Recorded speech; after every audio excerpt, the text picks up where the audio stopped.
Well, last week we were at the Hostler's Train Show at the Union Station in Ogden, Utah. Right. And that is also the Utah State Railway Museum. It is. And we've shown you guys that many times in the past. They've got a 3-unit turbine, one of the 8,500 horsepower turbines. And here's a link because we have shown you that a couple of different times because that's like the #1 claim to fame around Oh, no that kidding. place. And then they also are restoring Rio Grande 223, a little C-16, a Grant C-16, the only Grant C-16 still in existence. And they have been restoring that for decades. Oh, yeah. And they're still at it. They're still at it. Every Saturday they're One of down these there days. goofing around with it and getting closer and closer. Every few years they're even closer still. So the outside, they've got a wrecking crane and a rotary snowplow. The rotary snowplow I've got to see. And the rotary snowplow's off a very interesting railroad out of Portland, Oregon. Oh my, that far. You wouldn't think they need a rotary snowplow in Portland, Oregon, but just up the mountains, yeah, and exactly. then they need a rotary snowplow. Mm-hmm. So we're going to be scoping out the rotary snowplow and the wrecking crane from Industrial Works. So check this out. Well, last week, of course, we were at the Ogden Train Show. Which is always a lot of fun. But we get to take the train to the train show. Right.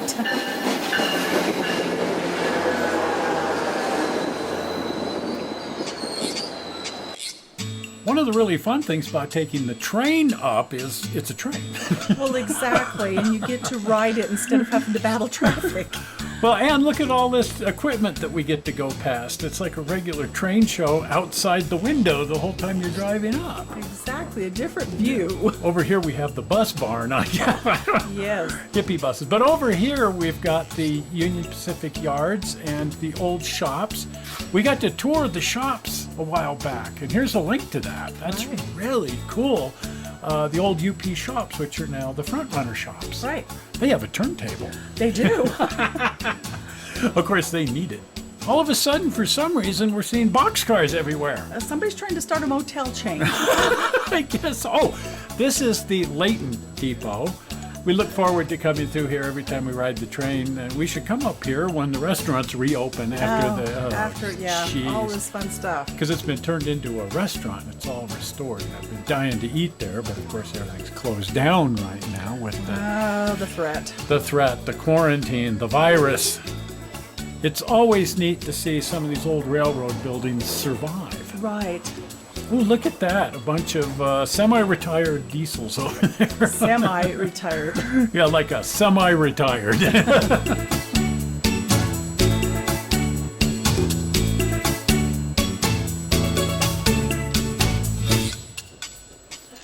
You know, one of the things I like the most about riding the train is that we can just kind of kick back and watch the world go by. Right. Don't have to battle traffic or anything. Yeah, no worries. Much safer, and you don't have to look out for other people on the road. No, you can just look out the window. And suddenly you're in Ogden. Right, just that fast. This place is called Bridge Junction. It's kind of the big entrance into Ogden, which used to be just such a major hub. And we've done a couple of movies on that. And here's a link to one of those. But there's a lot of really interesting old architecture around here from when this was one of America's significant railroad hubs. Right. It was the interchange point between the Union Pacific and the Southern Pacific. That's cool. So, really major. Oh, and nowadays, it's the Utah State Railway Museum, I don't know which way to go. But there's a lot of really neat equipment floating around here. Now arriving at Ogden. Please hold your child's hand when boarding and exiting the train.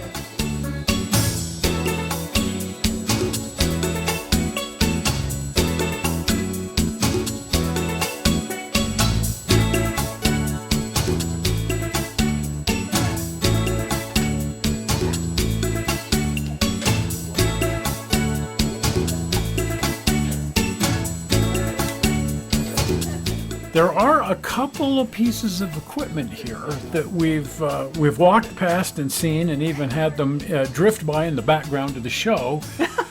just like they are right now. See off in the distance the Rotary Snowplow? Wow. Isn't that neat? Those are cool. And there's a wrecking crane. Oh. And, I've never really gotten over there up close and personal with either one of those things. So this week, that's what we're going to do. A new hip will do that for you. Before you could not walk over there. Absolutely. And now I am a hippie. So let's go over there and take a look at that equipment.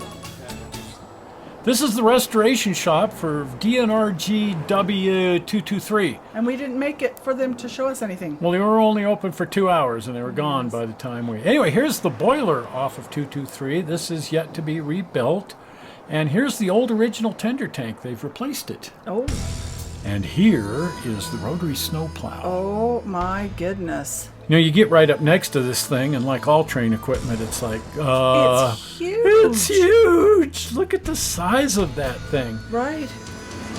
It's off of a very interesting railroad that we had interchange with once before. The Oregon Western Railroad and Navigation Company. Navigation? Yeah, because of the ocean. Oh. This is their railroad, that old lift bridge. Oh my gosh. In Portland, Oregon, and this is one of their locomotives in the Heritage Center where the 4449 is kept. Wow. And they're restoring it to operation. This is the railroad up in the mountains, and suddenly you can see why they needed a rotary snowplow. No kidding. Wow. Well, you don't think that much of heavy snow in Portland, but in reality... It can. Yeah, in reality, it can get up in the mountains there, so they needed this thing. Of course, the thing works like a giant snowblower. Yes, that's what I was thinking. Except you don't have to push it. Well, the train does that. Well, the train, yeah, because actually this thing is not self-propelled. A lot of people mistakenly think that these things are self-propelled, but no, a locomotive or a whole series of locomotives have to push this, driving these vanes into the very, very deep snow. It's difficult to comprehend just how deep each of those little conical channels are. I mean, it's wow. And they get deeper as they go. They do. Yeah, I had no idea until I really got my head in here, which you wouldn't want to do when it's running. No. But notice here, they get deeper and bigger as they go back, so that the centrifugal force will throw the snow out through the chute. I hope it doesn't get clogged like the snowblower at home. I swear this thing is almost as long as the big boy. It's huge, and of course it has a tender because it's steam powered. Right. A lot of the later ones, of course, were diesel. Oh, and then it has a flanger down here to clear out the flange ways. Look at the armoring that they put on the wheel trucks. Wow, that would keep snow out. It has to. And up here in the cab, I noticed that it's all open cab, open to the elements, although it looks like it had curtains on it. But look, the back head is just completely exposed. Oh gosh. Thank goodness it's an oil burner, so you don't have to stand up here. And the tender is a Vanderbilt tender. Oh. So that's kind of neat, just like you'd find on a locomotive. And no protective armor on the wheel trucks on the tender. It's just a regular locomotive tender. Well, that's interesting. So that's fairly cool. This is just really impressive. Be neat to see it running. Right. And speaking of impressive, our next piece of equipment here, a giant wrecking crane. I think it's 200 ton. At least. Yeah, it can lift 200 tons with the bigger of the hooks. That hook right there, the second hook, is the big one. It can handle more weight than the one further out. This is what these things look like in practice. Oh, this reminds me of when we saw one out to Ely. Exact same company, Industrial Works. That one's a bit smaller and a bit older, but same idea. Yes. Same exact idea. Look how massive the frame is on these things. Considering what they have to lift, I would imagine. Everything about them is just massive. I mean, if you're going to pick up 200 tons, and if a train is over on its side or something, you have to be able to lift that kind of weight with these things. Just amazing. It's pretty easy to see how this thing works. I think it sort of works like a turntable. Exactly the same. Now check this out. Here's, I think it's an O-scale model, but this thing has been offered by modeling companies in a lot of different scales. It's got exposed steam cylinders. Well, that's interesting. Everything's exposed on this thing, and that's part of what makes it so fun.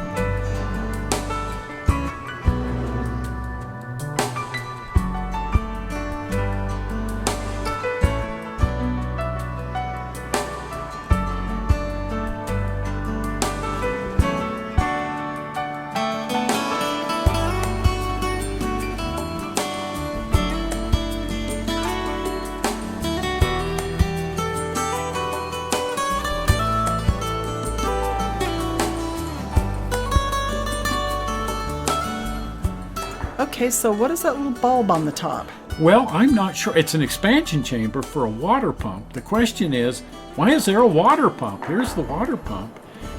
But I really have no idea why there's a water pump on this thing. So any commenter, if anybody knows why there's a water pump on this, let us know.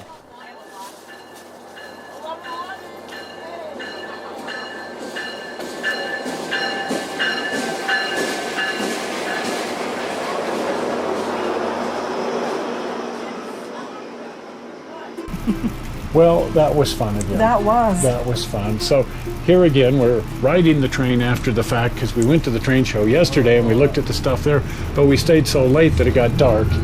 So here we are riding the train home in the dark, and actually this is the next day and we're riding the S-Line trolley car. We just never get off the train. I know it's confusing. Einstein explained all this at one point in time. It has something to do with the time-space continuum. Stay on track. Stay on tracks or track or whatever. Something like that. Something like that. Anyway, so that was really neat. It was. That was really fun to see that big, massive equipment. And they'll let you climb all over. There's signs saying not to, but there's nothing to prevent other than the fact that we won't do it because it isn't safe. It isn't safe to do that. It just not isn't with our safe, knees, no. so we're not going to do it. But wow. Yeah, pretty wow. cool. That was really neat to see. Well, if you haven't been over to the channel, pop on over to the channel, and if you're not a subscriber, do subscribe. It helps us out because we can prove that people watch the show. We want everybody to watch it. And Google likes that. But more importantly, you'll be notified whenever we upload a video, provided you click your little notification bell to be notified. And then you'll be notified, and then it's all good, and we'll upload, and you'll be notified, and then you can watch it. Exactly.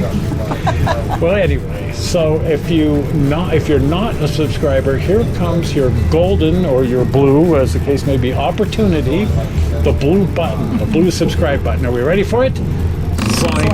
It's right there. Well, we're not sure how you found this video on the internet. We hope you didn't find it boring. And we will see you here on Tuesday with some Tuesday screwing around stuff. We'll see you then. See ya. Bye-bye. Bye.